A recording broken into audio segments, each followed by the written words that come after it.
Hello and welcome to Cooking the Books with Heather. Today, if you can't tell, I am once again making pie crust. So we are working from I Am From Here by Vish, and we're making Vish's pie crust.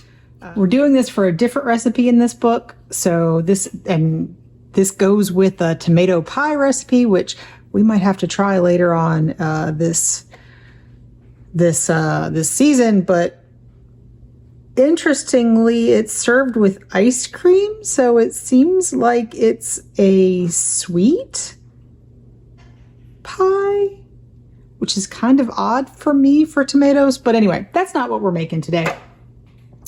But we are making the pie crust, which makes 2 9-inch pie crusts, which we'll only need one of immediately. I think this is pie week. This week is Pie Day. So in the US, the way we date things, we put the month first. So it's 3/14 Pie Day. That's this week. So I may be making another one if it turns out really well for a gathering we're having at work on Pie Day. So we'll see. So I might use both of them. I might not, because the other recipe only makes 1 pie. So I only need 1 crust. I could use store-bought crust for that, but I'm not gonna, because might as well make it, right? Anyway, have all my ingredients all measured out, ready to go, and the rest of it is in the refrigerator because everything else has to be really cold. But we're gonna start with this stuff because that's what we start with. So I have some, I think this was the all-purpose flour. So I have some all-purpose flour that's going into my food processor, which he says is the best tool for the job, and I tend to agree. He says that a stand mixer is not as effective. So anyway, there was all-purpose flour, and now we've got some cake flour. So I don't think I've ever made pie crust using cake flour. It's a different protein content and whatever. I don't know what the difference is going to be in here, but you know, we're following the recipe. And all that goes in here right now is some salt. So we have some flour and some salt, and we're just going to pulse it together just to mix it. All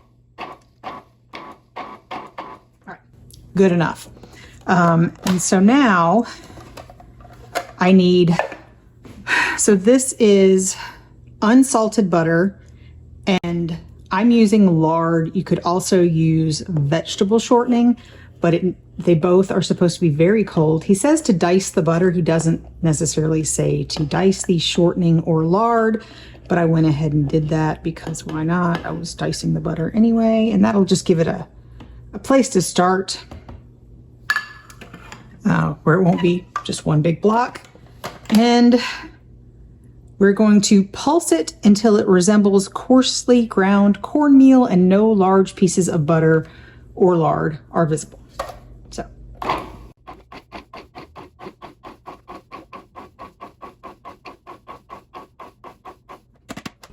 I think that's good enough. I have no large pieces as far as I can tell. I didn't see any coming up to the top. And now let me go get the last ingredient that had to be in the refrigerator. So this is whole milk, approximately anyway, and this is white vinegar. So we're supposed to mix these, he says, in a small bowl. I'm just going to use my measuring cup because why not?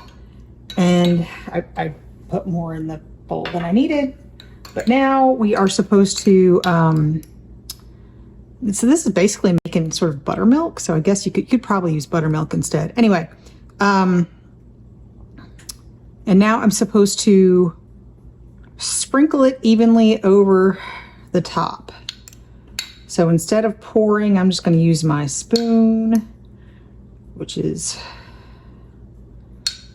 not really, whatever. It's not really doing what I want. Just going to pour it all around.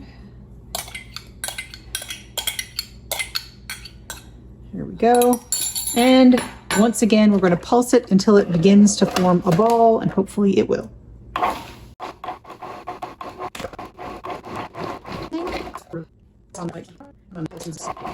That's going to be good enough.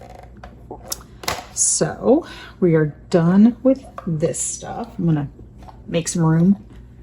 I need my all-purpose flour. Oh, he says if your dough doesn't come together in a ball, kind of like that, to use a little bit more milk. Shockingly, I didn't need it rather often when I'm making these things. I do end up needing it, but I don't need it today. So anyway, I'm going to sprinkle some all-purpose flour on my work surface and put this here so I have it in easy reach. I'm going to turn this out onto my work surface.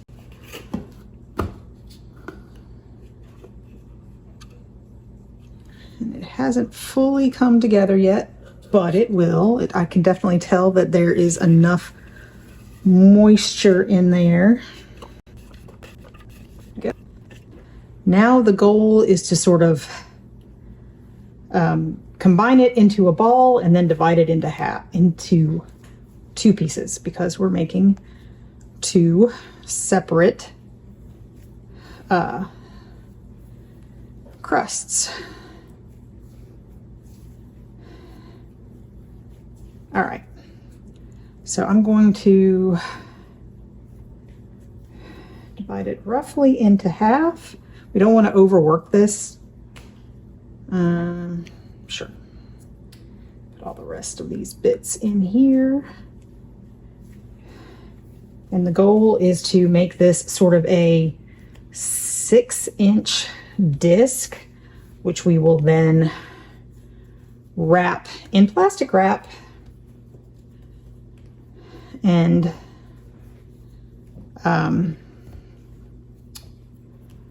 rest for at least an hour until it is fully solid before we work with it for our recipe. So, and if we end up not making another one, then we can freeze these for, he says, a few months. So there we go. All right, so I'm going to wrap these up and put them in the refrigerator and come back in a little over an hour to roll it out and make a pie dough. Well, make a pie. So the rest of my pie took quite a long time to come together. So it's been in the refrigerator for about 3 hours, my crust. So for my recipe, I'm supposed to roll this out to make a 9-inch pie crust between 2 pieces of parchment paper. So I'm doing this as per the recipe. I'm not worried about, I have more flour if I needed it, but this will keep it from sticking. So I'm going for a 10-inch disc. It won't stay. It's hard to roll because it won't stay. I don't know.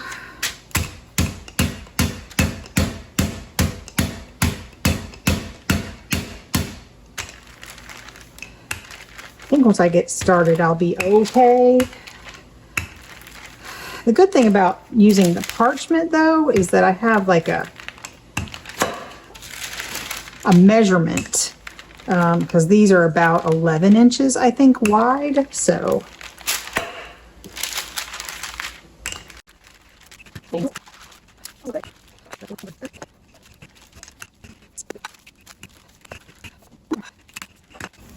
all right, I think that is the best we're going to get right now. And then the good thing about this is it's pretty easy now to transfer to my pie plate.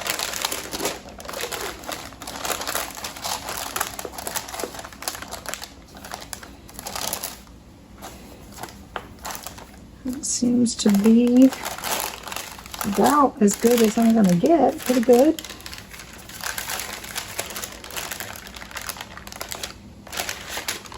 All right.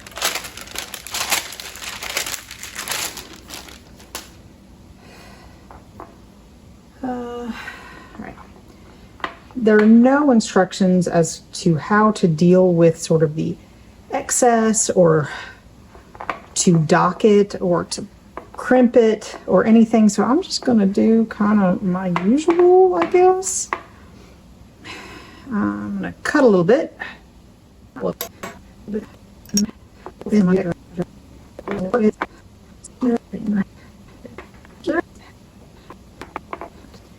That's probably pretty good. And I used almost all of it, which is great.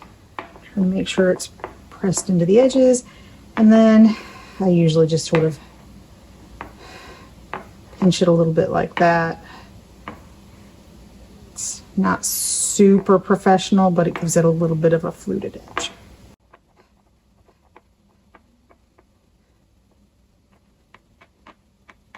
So that is it for the crust recipe. I'm actually super impressed with the fact that the amount of liquid called for was almost exactly, I mean, was not too little. So I almost always end up needing to add or feeling like I need to add more liquid, and I didn't here. But this is what you're going to see for the pie crust. I will come back and tell you what we think of the crust part after we make the pie. So stay tuned and we'll let you know what we think. On this episode of Cooking the Books with Heather, you watched me make Vish's pie crust from Vish Bots. I Am From Here cookbook. And this was included with a green tomato pie recipe, which we did not make, but when we make that, we'll be able to link this there.